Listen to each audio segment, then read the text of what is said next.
Glória a Deus. Queridos irmãos, você que é do YouTube, que está chegando agora, seja muito bem-vindo, seja muito bem-vinda. Eu sou o Bispo Márcio Simões e quero trazer uma palavra para a tua vida. Estamos falando nesses dias aqui sobre uma vida com propósito. Deus tem propósito na sua vida, propósitos na sua vida, para que você viva pelos propósitos dele. Você não foi trazido a este mundo por acaso. 10.000 razões, no mínimo, você tem para dizer glória a Deus, para dizer obrigado, Jesus. 10.000 razões. Então, 10.000 coisas precisam dar certo para que uma vida surja na terra. Então, você está aqui porque 10.000 coisas deram encaixadamente certas para que você estivesse aqui. Então, louve a Deus por isso. Então, descobrindo qual é o propósito de Deus para a nossa vida, vamos viver por ele, para a glória de Deus. Ok? Muito bem, gente. Falei aqui no começo que nós vamos refletir no dia 5 da reflexão do nosso livro Uma Vida com Propósito, ok? Não temos mais porque nós encomendamos 50, já esgotou, já chegou, já estava esgotado. Então, mas quem quiser, eu tenho como mandar para você o link, né, de áudio. Então, quem quiser, é só falar comigo no direct, Bispo Márcio Simões. Me siga e vá lá, me peça que eu possa enviar para você sem problema nenhum. Então, uma das coisas que faz parte do entendimento do propósito para o qual nós fomos criados é enxergar a vida do ponto de vista de Deus. Porque é uma coisa comum, que é parte da vida humana, é que nós olhemos para a vida com os nossos próprios olhos. Então, as nossas lentes, as lentes com as quais nós vemos o mundo, nos enganam, né? Então, nós fomos criados para sermos eternos e parece que essa é a realidade. O nosso alcance de visão da vida, ele é muito limitado até que a gente permita que Deus entre na nossa vida, certo? Uma escritora francesa chamada Anais Nin, ela disse assim: nós não vemos as coisas como elas são, mas como nós somos. Então, assim, tudo passa por um filtro de nós mesmos, e esse filtro foi construído ao longo da nossa vida pela nossa criação, pela escola que nós frequentamos, pelo bairro onde nós moramos, e isso foi gerando em nós filtros. Às vezes os filtros que alguns têm são muito ralos, então entra tudo, aceita tudo. Alguns têm uns filtros muito restritos, que quase nada entra, tem dificuldade, filtros. Então, de acordo com esses filtros que nós estabelecemos inconscientemente, a partir da nossa criação, da nossa vida social, da cultura onde nós estamos inseridos, a gente enxerga a vida. Então, nós não vemos as coisas como elas são, mas como nós somos. E isso pode ser um problema, porque é preciso que nós enxerguemos a vida pelo ponto de vista de quem a criou, não é? Então veja só, por que a gente, quando compra um carro, vê um manual do fabricante? Porque qualquer dificuldade que a gente tiver, hoje a gente nem quer ler mais manual, a gente vai para o YouTube e vai para o Google, mas lá a gente baixa o PDF daquele manual, alguma coisa assim, para poder a gente se inteirar, porque ele é o fabricante, ele sabe como é que ele fez, e ele sabe como corrigir pequenas dificuldades, pequenos defeitos, que você não precisaria naturalmente ou normalmente ir para uma concessionária. Ora, por que é tão difícil de entender que se Deus é o nosso Criador, Ele sabe como nos criou e sabe o melhor para nós, por que não consultar o manual do fabricante? Não é?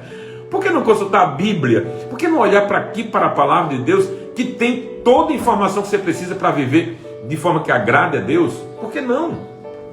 Então, é preciso enxergar a vida pelo ponto de vista de Deus, porque muitas vezes nós estamos enxergando só pelo nosso. Por exemplo, tem gente que diz que a vida é como um carrossel.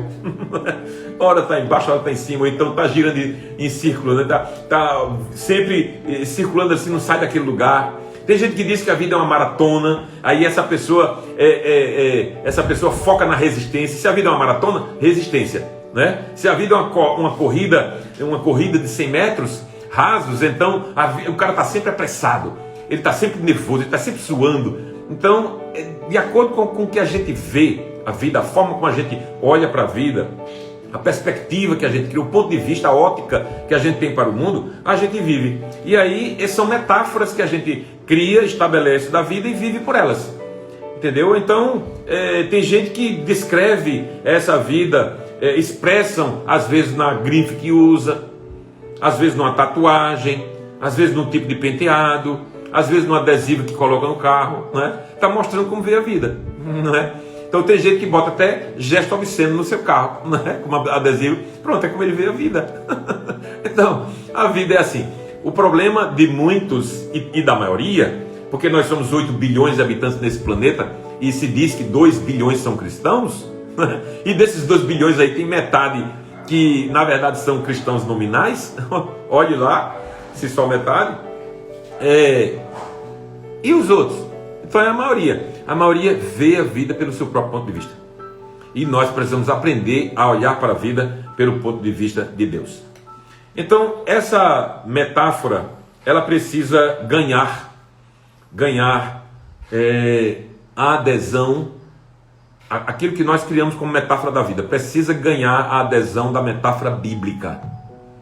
Metáfora bíblica. Qual é a metáfora bíblica da vida? Então, e como a gente encontra? Como é que a gente encontra na Bíblia essas metáforas? Pela Bíblia, pelos escritos bíblicos, pelos conselhos bíblicos que a gente encontra lá. Então, a primeira metáfora que a gente encontra da vida pela Bíblia é que a vida é um teste. A vida é uma prova. A gente está sendo testado, né? Veja só como é que a Bíblia diz em Romanos 12:2: não vivam como vivem as pessoas deste mundo, mas deixem que Deus os transforme por meio de uma completa mudança da mente de vocês.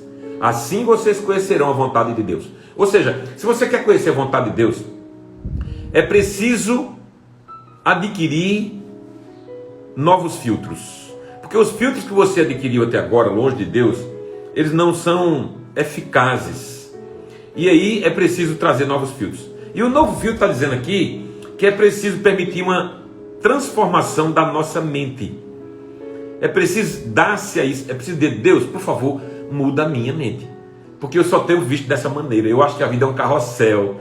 Eu acho que a vida é uma maratona. Eu acho que a vida é uma corrida de 100 metros. Eu acho que a vida é uma festa, né? Então tem gente que diz: a vida é uma festa. Então pronto, esse cara só vive de farra. Não é? São metáforas da vida. Mas Deus olha para nós e na palavra Ele descreve como é a metáfora da vida que Ele quer que a gente entenda. A vida é um teste. Essa metáfora da vida é vista em histórias relatadas na Bíblia. Então Deus continuamente prova pessoas no seu caráter. Veja só, nós não vivemos na igreja em busca de performance. Nós não estamos na igreja para mudar reputação. Veja, reputação é segundo plano. Quando a gente trabalha o caráter e as falhas de caráter que nós temos vão sendo polidas, moldadas, eliminadas e a nossa reputação muda, isso é uma consequência, um resultado natural. Mas você não pode ter como primícia daquilo que precisa acontecer na tua vida a reputação que você tem, como as pessoas te veem. Porque como as pessoas te veem, vem o teu exterior, não vê o que estão aqui dentro. Quando a gente se preocupa com o caráter, aí a gente vai para aqui para dentro, ó. Aí é quando a gente diz assim, mesmo que alguém olhe para a gente: puxa, fulano é bacana, fulano é gente boa, e mesmo assim você diz assim: mas eu sou um pecador miserável. Sabe como aquele publicano que estava no templo, batia no peito e disse assim: tem misericórdia de mim, pecador? Eu não sou digno de que eu sou entre na minha morada, mas digo uma só palavra.